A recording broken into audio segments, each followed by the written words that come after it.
Hi guys, it's Aaliyah. Welcome back to my channel.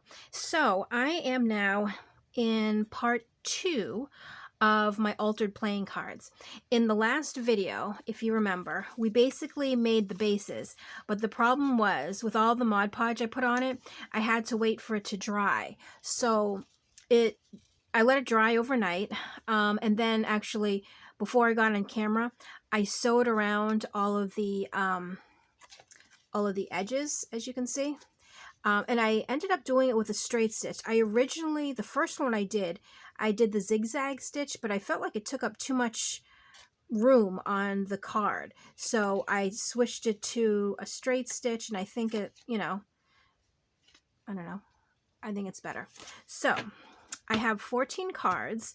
I inked up 14 of the little gals that I'm going to put on the front, and then I chose 14 Tim Holtz ephemera pieces that I want to use on here. So I'm just kind of winging it.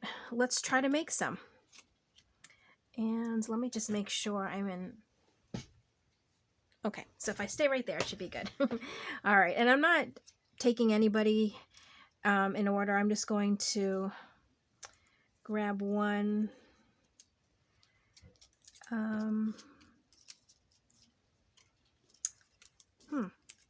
I thought this would be a lot easier since I picked him out already, but I'm not sure how I like that. And I don't know if I should put some lace or ribbon on it. I think with this one I actually want something bigger, like that.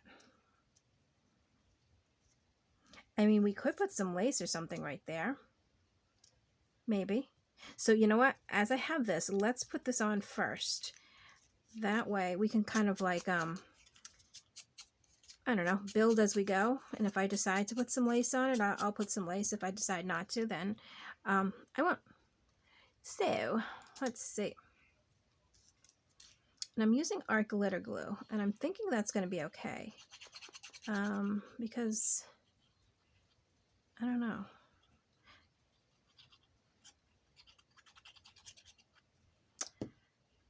Okay, so I had this, it was kind of like, I don't know, like right here, possibly. Well, yeah, that's fine.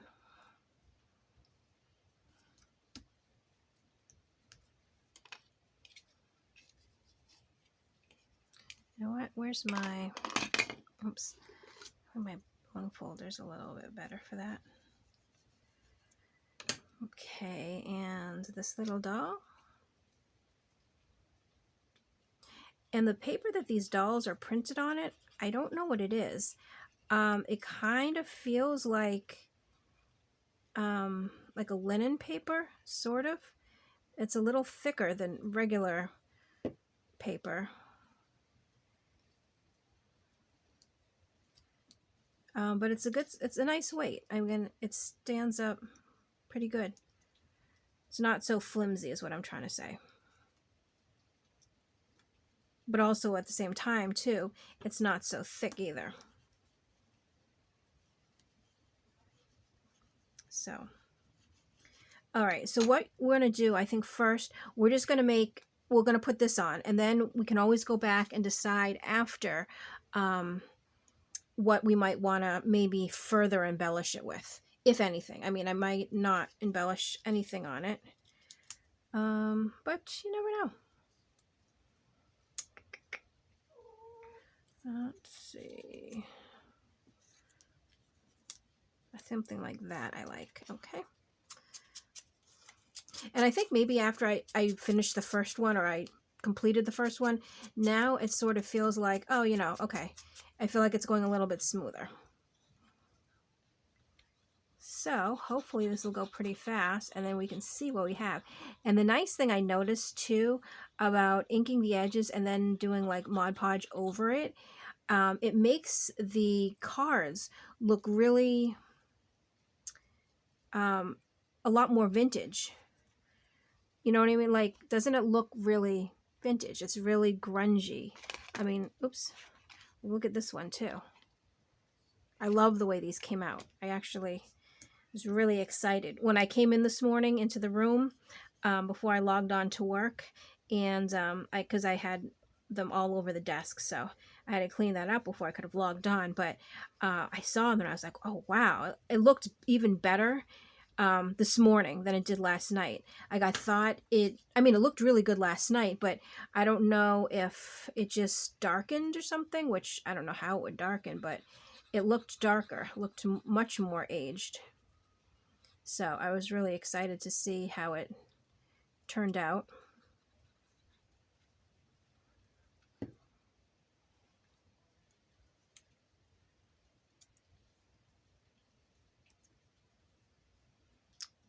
Okay. Yeah, I still feel like it definitely might need something, because like there's an empty space. But, you know, I don't know. Maybe just, I don't know. I don't want to sit and look at it and talk about it right now. Otherwise, I'm going to lose my motivation. Like I'm on a good roll right now. So I want to keep that up. Let's see. There we go. She's looking down at the mushrooms. It is pouring out right now. It's about, I don't know, a little after 9. And it is just coming down in droves. I can hear, I don't know if you can hear it on camera. I certainly can. But it's nice. It's going to hopefully wash all away all the rest of the pollen that's out there. Because those that suffer from allergies, it was really bad. I ended up also taking allergy medicine this year. I normally don't, but there was just something with this year. It was really bad. Everybody in my family was taking allergy medicine.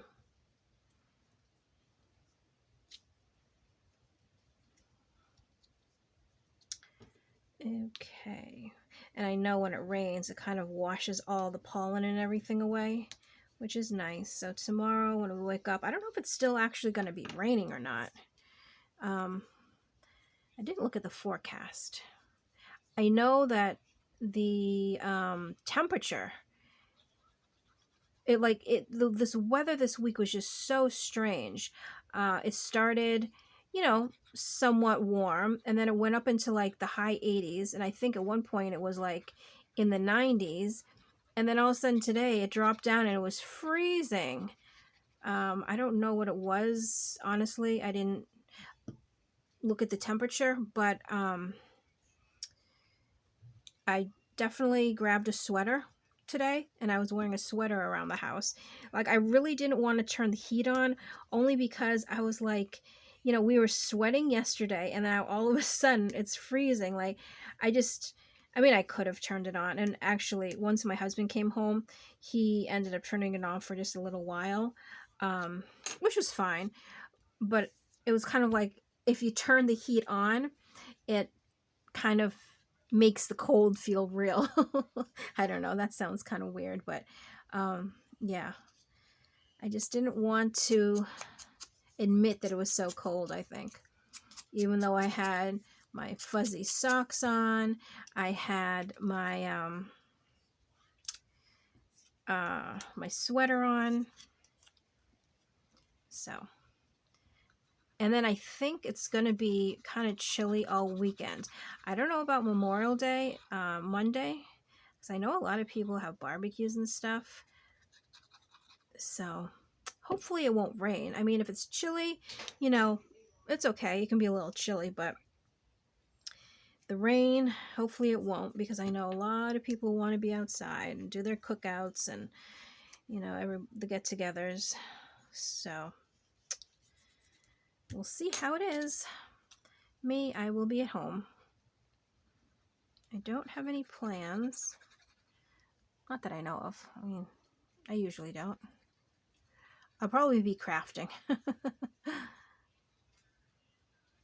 Okay.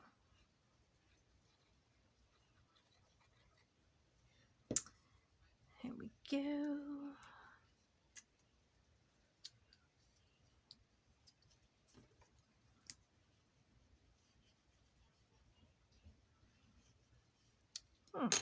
yeah, I think I really like the way they're coming along.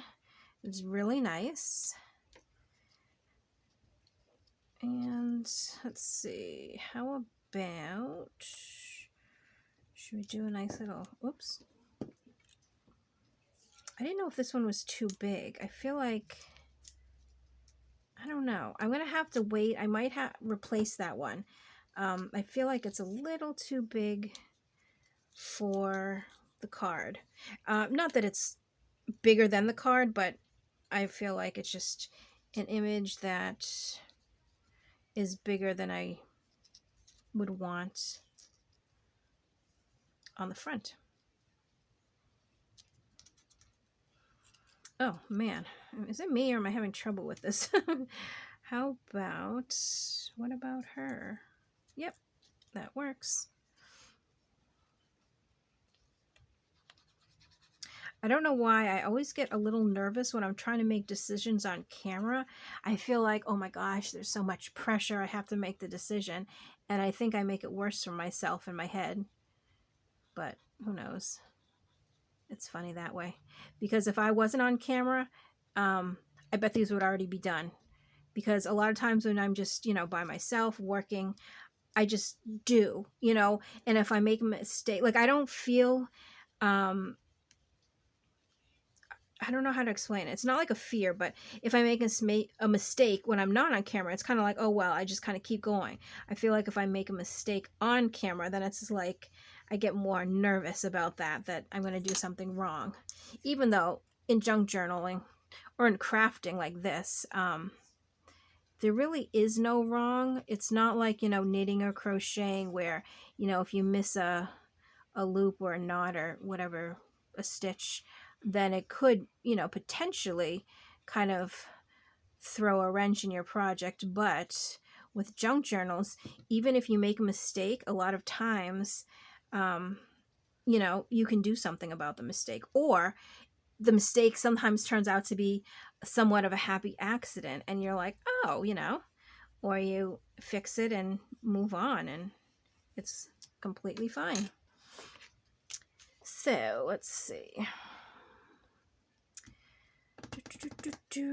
I do want to do this one, and it's going to have to be a small one. Do I have a smaller one? I have some over here left that I didn't ink, but they're all kind of the same. So I think I'm going to put, I'm going to put her on first because, what if it, you know what? I think I like it like that. That's completely fine too. That is fine. I don't mind that.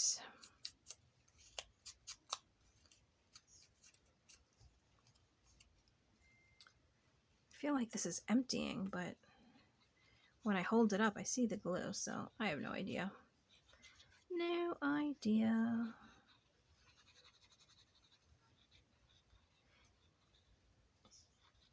Okay. And then I had it up here, something, I think like that. Yep.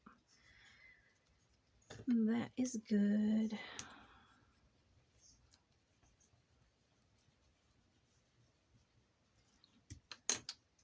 There we go. Oh, so I did get some news today. I mean, it's not, it's not craft related, but it is work related. So I don't know if, I mean, I think I talk about it every once in a while, possibly on video. I mean, maybe I do, maybe I don't know. But since the pandemic started, I have been working from home. Like my department has been working from home since March of 2020. So March of last year. So it's been, it's been over a year since I've been at home. But in my state this weekend, they're basically lifting all restrictions, I guess. I'm not sure because I don't really go out that much. So I'm not sure exactly how it's going to go. But I guess if you're vaccinated, you don't have to wear your mask in public anymore, I believe.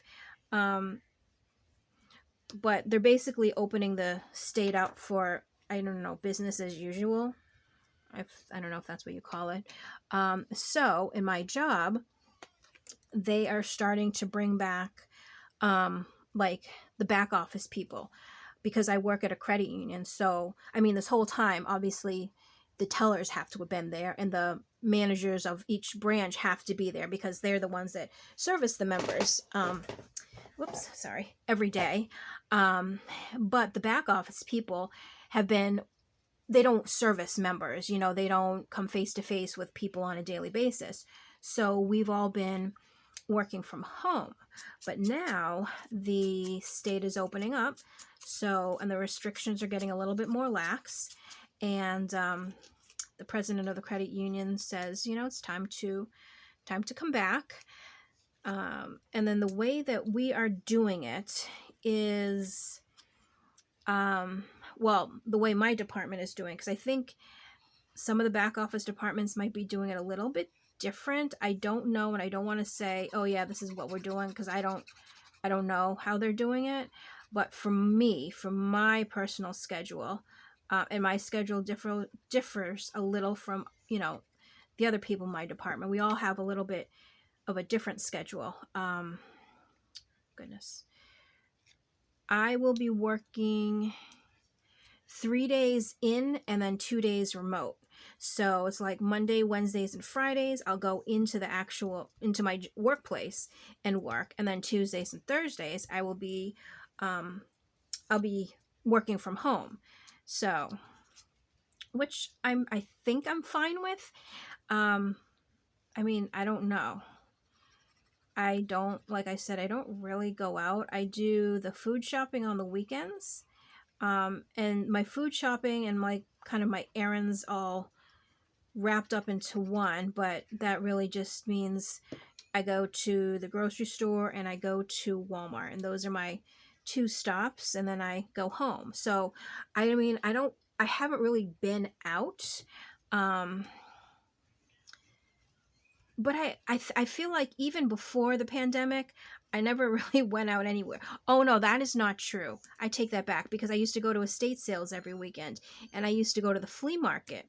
Unfortunately, last year, they closed the flea market, and I thought it was due to, they couldn't have the flea market still open.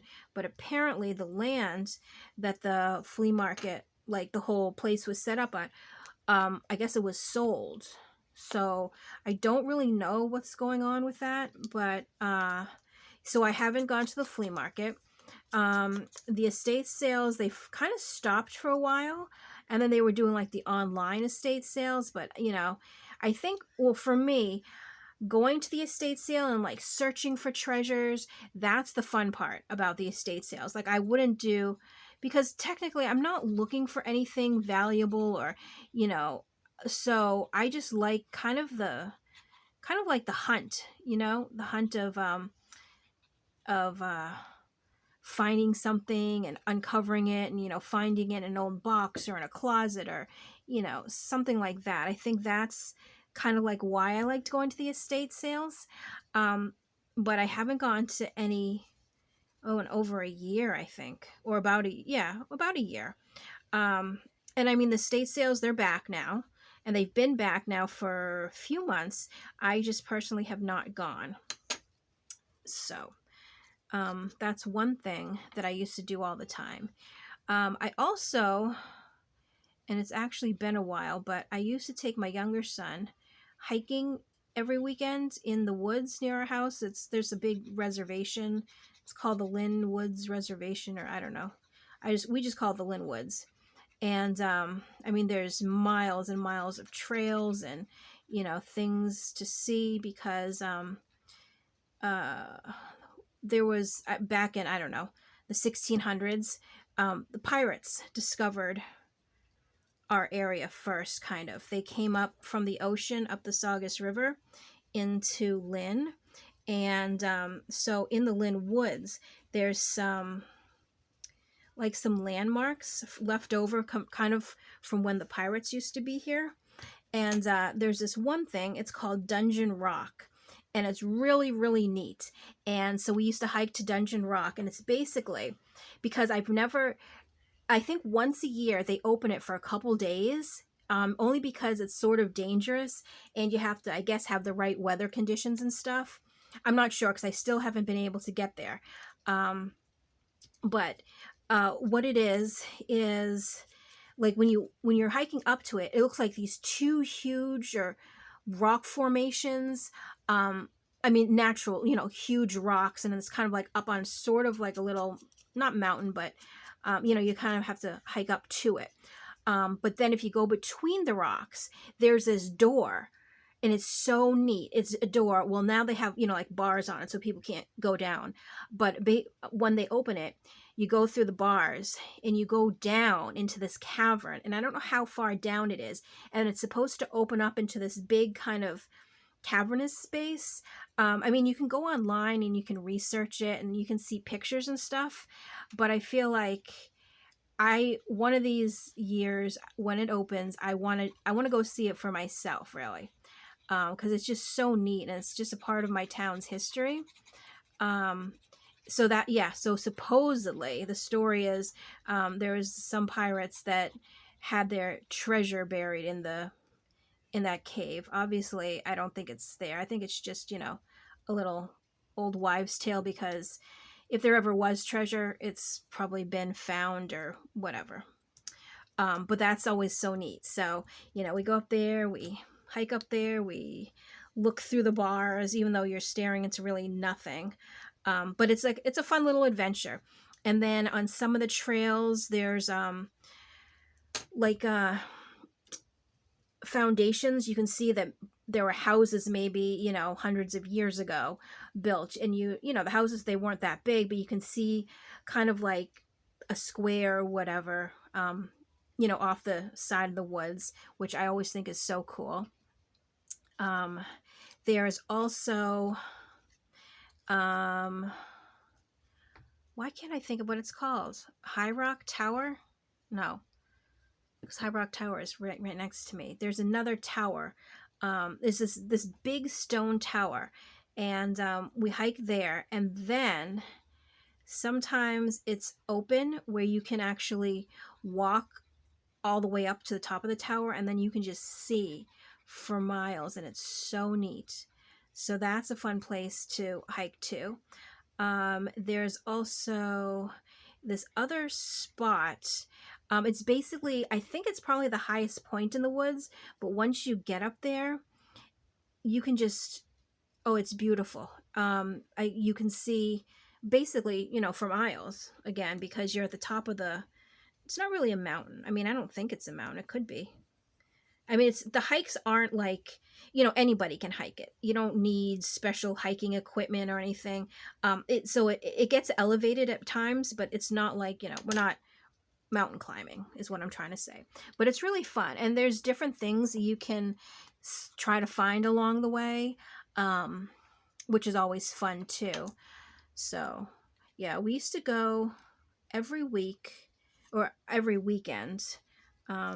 This is also when my dog used to be alive, because she used to like to go with us. And the funny thing is, when we used to go, it would be me, the dog, and my younger son.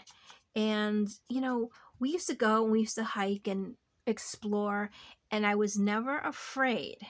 But then I realized we used to be in the woods alone. Me, a little tiny dog with a big attitude, and then my son, who, he was younger at the time. And I'm wondering, like, how safe was that really? I mean, you never know who's hiking those trails, who's hiding in the woods. But all of a sudden, I don't know why, our coyote population kind of skyrocketed, because I've never, ever, ever seen a coyote in person. But in the last year or so, I've been seeing them more, not a lot, but actually seeing them a few times in the park next to my house. Now, it's not so scary because I live basically on the side of a cliff. So my house is, up on the cliff and then all the way down. There's a park down here. So it's not like they can just jump a fence and come into my yard. They'd have to climb up the side of the cliff, which you can, because when we used to go to the park, we'd have to walk all the way around, but my cat, when she used to be outside all the time, she somehow made it down through the little woods and the cliff and would meet us at the bottom. So she used to surprise us sometimes, and come down there. But yeah, then I was thinking, we're really lucky because there were some trails that were really kind of not well marked. And we were hiking alone, and I never thought of any other like kind of wild animals or anything in the woods. Now, I was talking to somebody and they said like the coyotes and like animals that you might be run across, that you might be a little scared of, or a lot scared of, like me. They usually come out at night. They are not usually roaming around during the day, which is a comfort. And the ones that I've seen in the park, it has been at nighttime. So I do believe that's okay. But it's just funny that I never used to have that fear of going. And we used to have actually a lot of fun, because we'd be there like, I don't know, hours really. And there was times where we would be in like a silly mood, and then we'd make these videos as we were walking through the woods, and like we'd make videos of things chasing us, or like the woods are haunted, and I don't know, it was just hilarious. We had a lot of fun. So this summer I'm hoping, I want to get back to doing that kind of stuff. And now, I mean, my younger son, he is older and he is a lot bigger now, so I think we'd be safe. Unfortunately, we don't have my dog anymore. She really loved going for the hikes in the woods, but she passed away. So unfortunately, she would not be accompanying us, but in spirit, she will be there. Oh my gosh, I'm just noticing how dirty my nails are. That's what happens when you've been crafting, so I do apologize for my appearance. Yeah, but I think just to get out into nature, any type of nature, is just so healthy. So I really want to do that with my son this year. Do some hiking, do some beach walking. What else would I want to do? Oh, I was on Instagram the other day, and I saw somebody post this, and I've never heard of it, but I went to their website. They visited this place, and I forget what it's called, railway tours or something like that, but it's so cool. There's 4 locations. The closest one to us, I think, would probably be Rhode Island, because we're in Massachusetts, but there's one in Rhode Island, and then I think one in the Catskills, Las Vegas, and I think one of the Carolinas. I don't know, North Carolina or South Carolina. Oh, no. I could be wrong. But anyways, what it is you have these tours, and you're in like, and I don't know, I don't think I'm going to explain it right. You're in like, from what I can tell, there's 2 people cars and 4 people cars. But basically, it's a cart that goes onto the railroad tracks, and all 4 of the people, you have to pedal to get the car going, or the cart, and it goes along railroad tracks. And there's different tours you can take, different times of days, but it's basically you're alone in your cart with your family, or whoever, and then you're going down the cart. There's a cart ahead of you, something behind you, but it's like you're going through the tour of wherever you are, like through the woods, near the water, whatever. But it's like, it's different. It's almost like going on horseback, but you're in a railroad car. And I don't know if I'm not explaining it right, because it's really not a railroad car, because it's out in the open. So it's like, it would be like a platform, and then 4 seats with 4 pedal things. So it's all open. But I thought that was really neat. And I talked to my husband about that. And he's like, yeah, we should go. Because that's a kind of tour that I've never been on, where you're in a, like, going down the railroad tracks, in a little pedal railroad car. So Yeah, so that would be something. That is a little expensive though. So that maybe this year, maybe next year. I don't know yet, but it is something that we would have to pay out of, a lot for. I think it was, if I was looking at it, and I was only looking at the tours in the Rhode Island location. I don't know if it differs from location to location, but yeah, I don't know. And I'm just looking at the time. I don't want to run out of time, and I don't want this to be too long. So, you know what? This is good. I'm going to stop here for now, and then I'll finish the other two off camera, and I'm going to come back and see if I add lace. So, I hope you didn't mind all my jibber jabber. I hope you found this helpful, and I hope you give it a try too. So, thank you so much for watching, and I will see you in my next video. And I'm sorry for cutting my conversation short. I just don't want my camera to cut off. So, thanks for watching. See you next time. Bye.